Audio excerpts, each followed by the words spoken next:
Mind matters में हमने एक सेगमेंट किया था, आपको याद होगा, घरेलू तशद्दुद के हवाले से, और मैंने कहा था कि घरेलू तशद्दुद के हवाले से जो नफ्सियाती अमराज जन्म लेते हैं और जो मुआशरे में बहुत ज्यादा नजर आ रहे हैं, इस हवाले से हम सबाहत अहमद साहबा से बात करेंगे, उनसे रहनुमाई लेंगे। वो इस वक्त हमें दुबई से ज्वाइन कर रही हैं। बहुत शुक्रिया सबाहत साहबा। सबसे पहले तो ये बताइए कि घरेलू तशद्दुद जो है वो जिस्मानी भी है, नफ्सियाती भी है, ये सारे बहुत सारे मामलात हैं। मैं आपको एक सादा सी बात बताऊं कि मैं अपनी अम्मी को जो देखा है या अपने जो फैमिली की खवातीन को देखा है, दादी को भी देखा है, फुप्पी को भी, यानी तमाम खवातीन की बात कर रहा हूं, तो मुझे बिल्कुल ऐसे लगा है जैसे उनकी अपनी कोई जिंदगी नहीं है। मतलब अगर चाहे कोई इवेंट हो, ईद हो या किसी भी जगह पे आप उनको ऑब्जर्व कर सकते हैं, उनकी जिंदगी बस बच्चों के लिए, शोहर के लिए, हमें ऐसे लगता है जैसे उन जाती जिंदगी के लिए उनकी कोई स्पेस उन्होंने अपने लिए नहीं बनाई। वो सिर्फ एक कुर्बानी का एक मुजस्मा सब बन के हमारे सामने आती हैं। तो क्या ऐसा है? आप इससे एग्री करेंगी? जी बिल्कुल मैं करूंगी, क्योंकि हमने भी बचपन से यही देखा है। हमारी वालदा का जो है वो उनका जो महवर थे वो सिर्फ हम ही थे कि हमारी लुक आफ्टर करनी है। वो अपने कपड़े बाद में बनाएंगे, हमारे पहले बनेंगे। तो छोटी छोटी चीजें हैं और औरत को हमारे माशरे में सिखाया यही जाता है कि वो सिर्फ सेक्रीफाइस करे, वो कुर्बानी दे, और उसको अच्छा समझा जाता है जितना वो अपने फैमिली के लिए जितना ज्यादा वो कुर्बानी देती है। मगर ये सारी चीजें जो हम बर्दाश्त करते हैं माँ की सूरत में या बीवी की सूरत में या बेटी की सूरत में, इससे हमें कोई मेडल नहीं मिलेगा। जी ठीक है, हमारा जो हमारे अपने इख्तियार में ये है कि हम अपने आप को, जिसको हम कहते हैं ना कि लव एंड एक्सेप्ट योरसेल्फ, कि आप जब तक अपने आप से प्यार नहीं करेंगे, अपनी इज्जत नहीं करेंगे, कोई बाहर वाला आपकी इज्जत नहीं करेगा।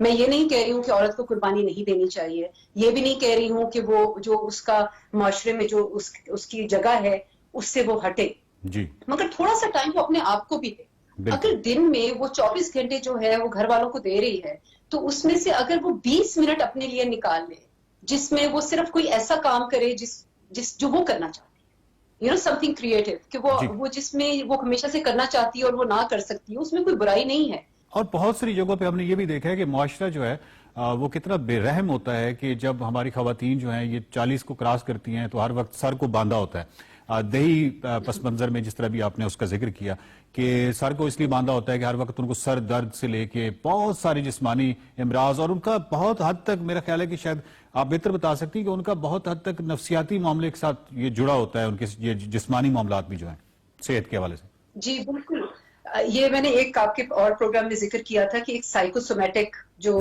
कंडीशंस होती हैं जो आपको, जिसके असरात आपको जिस्मानी तौर पे नजर आ रहे होते हैं, मगर एक्चुअली उनका जो रूट कॉज है वो आपका जहन होता है। ये जहन की जो परेशानी होती है, जहनी दबाव जो होता है, वो आपको जिस्मानी शक्ल में नजर आता है।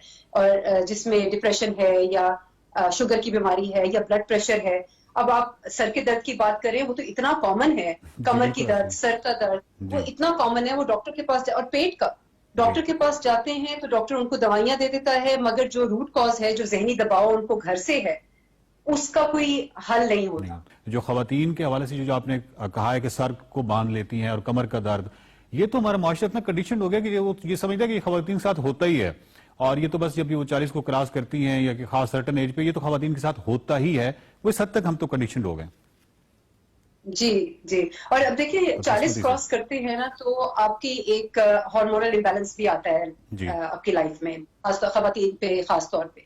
तो उससे एडजस्ट करना, खवातीन के पास चूंकि अवेयरनेस नहीं होती है, उनको इस चीज की तालीम नहीं दी जाती है, उनको सिखाया नहीं जाता कि इस ट्रांजिशन को कैसे मैनेज करना है, तो उसमें वो जिसको कहते हैं ना कि वो बिल्कुल उसका विक्टिम बन जाती है। और जो उनको सर में दर्द हो रहा है, और एक तरह से वो अटेंशन सीकिंग बिहेवियर भी बन जाता है कि हमारे सर में दर्द होगा तो कोई हमारा ख्याल रखेगा। मतलब कुछ ना कुछ उनके साथ होना चाहिए तो तभी उनका ख्याल रखा जाएगा, वो खुद अपना ख्याल नहीं रखेगी। मैं ये नहीं कह रही हूँ कि आप 24 घंटे सिर्फ अपने आप को दें, मगर आपका फाइनेंशियली इंडिपेंडेंट होना, आपके लिए अपने लिए दिन में 20-30 मिनट निकाल के वॉक करें, कोई एक्टिविटी ऐसी करें जो आपको अच्छी लगती हो, पेंटिंग होती है, ड्राइंग होती है, so many things। जो नफ्सियात के तालिब इल्म हमें इस सेगमेंट में देख रहे हैं, उनके लिए अर्ज है कि मोरालिटी के हवाले से सबात साहब एक बहुत अच्छी थ्योरी है जिसमें एक स्टेज जो है वो गुड बॉय गुड गर्ल की है। गुड गर्ल के हमने खास खदोखाल खींचे हुए हैं ना कि गुड गर्ल वो है जो जिसको जहां कहा जाएगा वहां शादी करेगी। अगर वो उसको मैट्रिक में कहा गया कि नहीं तुम्हें साइंस तो अच्छी लगती है लेकिन नहीं तुमने आर्ट्स रखनी है तो वो आर्ट्स रखेगी।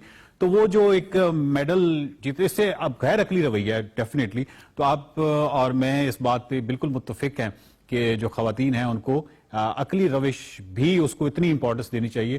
سوسائٹی جو ہے وہ ضروری نہیں ہے کہ اس کا میڈل جو ہے وہ کوئی بہت ہی شاندار ہو. ہمیں جو ہمارے اندر کا انسان ہے نا وہ مطمئن ہونا چاہیے. جی اس کو مطمئن کرنے کے لیے اگر خواتین یہ کہتی ہیں کہ میں تو اب میری تو 40 ہو گئی عمر یا 50 ہو گئی ہے، میں اب کچھ سیکھ نہیں سکتی ہوں، میں اس بات کو ماننے کو تیار نہیں ہوں. آپ کا جو دماغ ہے وہ اتنا پاورفل ٹول ہے کہ وہ ساری عمر آخری سانس تک سیکھتا رہتا ہے. تھوڑی سی خوشی کی کوئی قیمت نہیں ہوتی ہے، مگر اس کے اثرات جو ہیں وہ بہت دیر تک چلتے ہیں. آپ خوش ہوں گے، خواتین خوش ہوں گی تو گھر والے خوش ہوں گے، بچے صحت مند ہوں گے. ایک پوری نسل کی جو پرورش ہے وہ عورت کی ذمہ داری ہے. بہت شکریہ سبات صاحبہ.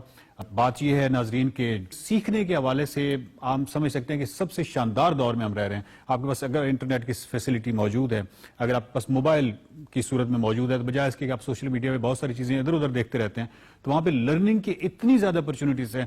پینٹنگ جو ہے وہ آپ کو بہت، جس طرح سبات صاحبہ نے کہا کہ اب آدھا گھنٹہ کے لیے اگر آپ پینٹنگ ہے، میوزک ہے، آرٹس کے ریلیٹڈ کوئی بھی چیز ہے جو کہ آپ کو ارتکاز دے دے، سنگل پوائنٹ کنسنٹریشن پہ لے جائے، تو وہ بہت حد تک آپ کا ڈپریشن بھی دور کر سکتی ہے. اور اس کا سب سے بڑا فائدہ یہ ہے کہ اس کے اثرات جو ہے آپ کے گھر پہ پڑتے ہیں، اور گھر والے بھی تھوڑا سا بہتر ہوتے ہیں، آپ کے اندر چڑچڑاپن ختم ہو جاتا ہے، اور ایک بہتر سوسائٹی جو ہے اس کی تشکیل جو ہے وہ نمو پا سکتی ہے.